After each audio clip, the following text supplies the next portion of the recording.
Good morning, you are watching NEWSi 24/7. Today's headlines are: ISIS attack on Kabul airport kills at least 60, including 12 United States servicemen, 140, injured at least 60 people including 12 United States. Marines were killed in a suspected ISIS bomb attack at the Kabul airport that targeted United States troops, foreigners and Afghans trying to leave the capital Kabul, Thursday evening.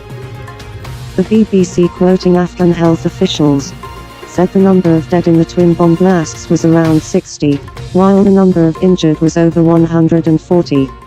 According to the United States media, the number of United States servicemen killed was around 10. The American Fox News, quoting officials, said the suicide bombing outside of Kabul, Afghanistan's airport Thursday has killed 12 U.S. Marines and soldiers. A Pentagon spokesperson later in a briefing said 15 U.S. service members were injured. A number of Afghan civilians killed or injured, while the suicide bombers were assessed to be ISIS fighters. PM. WFP official discuss ways for unhindered food supply to Afghan's Executive Director United Nations World Food Programme, UP. David M. Beasley on Thursday called on Prime Minister Imran Khan and appreciated Pakistan's role in facilitating the work of his organization in providing food assistance to the people in Afghanistan.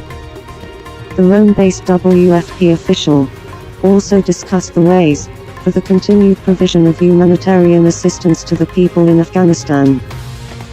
The Prime Minister appreciated the role of WFP as the leading international humanitarian organization for delivering food assistance in emergencies, and for working with nations worldwide to improve nutrition and build resilience. Gov unveils 3-year performance report. The government on Thursday launched the 3-year performance report, highlighting the key achievements, marking a journey of stable economy and several development projects. The Prime Minister was presented the report by Federal Minister for Information and Broadcasting Qudri Fawad Hassan at a ceremony held at the Convention Center.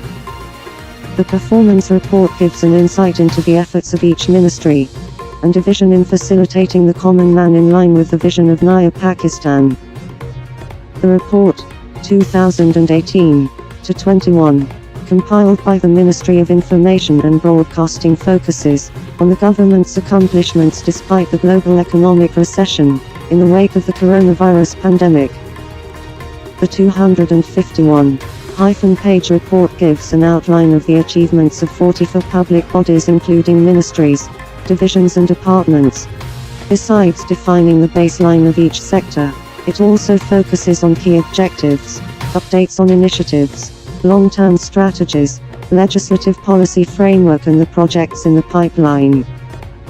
The content has been explained through infographics and relevant facts and figures. On assumption of power in August 2018, the government of Pakistan Tehreek-e-Insaf government faced numerous inherited challenges including financial instability, poverty, and inadequate education and health facilities. PTI sets precedent of issuing performance report. Fawad Minister for Information and Broadcasting Qudri Fawad Hassan on Thursday said, it was the Pakistan Tehreek-e-Insaf (TI) government which had set the tradition of sharing yearly performance report with public. Before the PTI, there was no culture of sharing the government and its departments' performance with public continuously. Those who had ruled for 30 years in the country were hiding their faces right now, Fawad Hassan told the Pakistan television comment. Here, the PTI is the only government which brings its performance before the public. Before that, no other political party had dared to appear before the public so that it could tell us to what extent the promises made with people were fulfilled, the minister maintained. He said Prime Minister Imran Khan would proudly present the incumbent government's 3 years performance at 3 p.m. Thursday, here at a convention hosted by Ministry of Information and Broadcasting. The Prime Minister would also highlight 3 years performance of all the ministries and their departments there, besides sharing next year's plan of action of the government.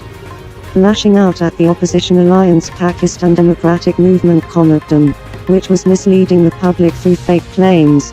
They said they told the people that wheat flour was being sold at exorbitant prices, but at the same time hide the fact that the prices of wheat had also gone up from Rs. 1,200 left square bracket per 40 kilogram right square bracket to Rs. 1,800, which directly benefited the farmers. He said they should tell the public that the prices of sugarcane had also increased by Rs.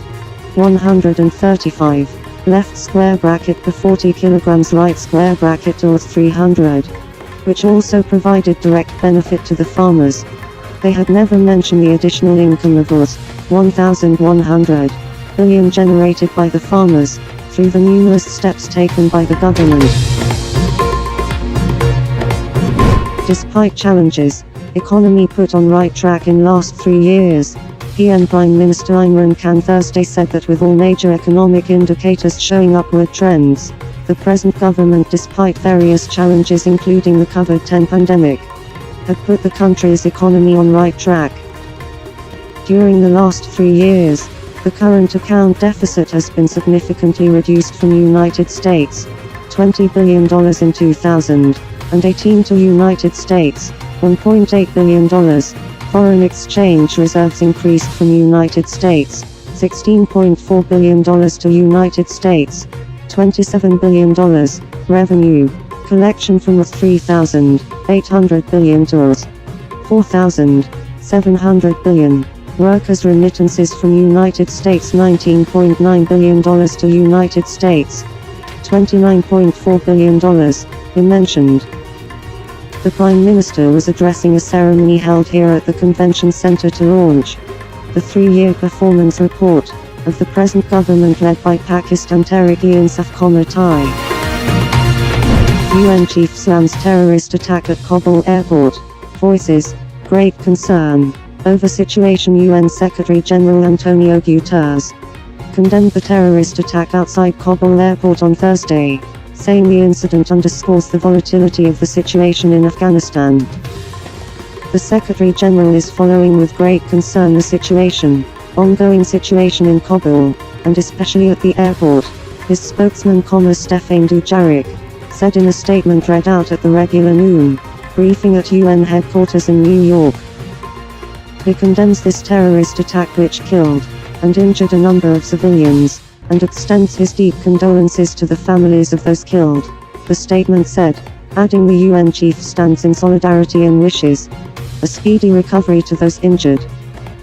It added, this incident underscores the volatility of the situation on the ground in Afghanistan, but also strengthens our resolve as we continue to deliver urgent assistance across the country in support of the Afghan people. Replying to questions, the spokesman said that efforts were being made to determine whether any member of UN staff was among the casualties. Pakistan evacuates 7,629 people from Afghanistan since August 15. Pakistan has evacuated a total of 7,629 foreign and Pakistani nationals stranded in Afghanistan since Taliban takeover of the neighboring country on August 15 through air and land routes. Pakistan International Airline, the national flag carrier, has so far till August 26, evacuated 6,578 people from Kabul airport, including the personnel of important international institutions and organizations. With a total of 1,051 people evacuated via Torkham border, the number of Pakistani nationals evacuated so far stood at 987, including 104 by air. Denmark lauds Pakistan's rapid, efficient & broad assistance on airlifts from Afghanistan. Denmark on Thursday said that without Pakistan's rapid, efficient and broad assistance, the success of joint operations for evacuations and airlifts from Afghanistan would not have been possible. In the situation evolving in Afghanistan, we are deeply grateful for the professional assistance and outstanding support to enable airlifts of vulnerable persons to Islamabad International Airport for their continued journey, State Secretary of Denmark Steen Hommel said as he met Foreign Secretary Suhail Mahmood in Islamabad. The Danish diplomat expressed sincere and heartfelt appreciation on behalf of his government for the assistance extended by Pakistan. Both exchanged views on the developing situation in Afghanistan and affirmed the importance of continued focus on security, stability and inclusive political settlement. Renewing the bilateral relationship between Denmark and Pakistan, the two sides agreed to enhance bilateral cooperation, including high-level exchanges and collaboration in the area of renewable energy for a green transition. Pakistan and Denmark have long-standing ties, and the ongoing coordinated efforts have brought the two countries even closer. Pakistani military to participate in Common Destiny 2021 peacekeeping exercise in China. Pakistan Army will participate in the Common Destiny 2021 international peacekeeping exercise to be held at PLA 90 Tactical Training Base in China from September 6-15. Spokesperson of China's Ministry of National Defense, Senior Koltan Kefi said on Thursday. China, Pakistan, Mongolia, Thailand and other countries will send more than 1,000 troops to participate in the 10-day exercise hosted by the Chinese military, covering infantry, rapid response, security, helicopters, engineers, transport, medical and other major peacekeeping forces, he said during his monthly briefing held here. The spokesperson said that the topic of the exercise is joint operations of multinational peacekeeping forces. The exercise will be based on the real scene, and set up in accordance with international, professional and actual combat standards. He informed that the main exercises include battlefield reconnaissance, patrol, armed escort, protection of civilians, response to violent terrorist attacks, temporary operation base construction, battlefield rescue and epidemic situation management. It aims to respond to the United Nations Action for Peacekeeping Initiative, promote practical cooperation among peacekeeping troop contributors, and jointly enhance the capability of peacekeeping standby forces to carry out their tasks. He said that China is a firm supporter and active participant of UN peacekeeping operations. Recently, UN Deputy Secretary General and other senior UN officials spoke highly of the outstanding contribution made by the Blue Helmets in UN peacekeeping operations. Pakistan Cricket Board said that national team's head coach Misbah-ul-Haq was tested positive in Jamaica, West Indies and, as such, would not depart for Lahore with his side later today on Wednesday. Misbah, who is asymptomatic, will now undergo a 10-day quarantine, following which he will depart for Pakistan, said a spokesman of the PCB here. Misbah was the only Pakistan squad member who failed 2 departure PCR tests. All other members will leave Jamaica as per schedule later today on Wednesday. He said. The PCB is constantly in touch with Cricket West Indies, who have confirmed that Misbah will be shifted to another hotel for the 10-day quarantine with a medical specialist assigned to look after his health and well-being, said the spokesman. Season Cricket Association camps begin. Season training and preparation camp involving performers from the recently concluded CCA 2-day tournaments 2021-22 commenced on Thursday at 6 venues of the country. Also attending the camps are some of the leading performers from the 2020-21 season.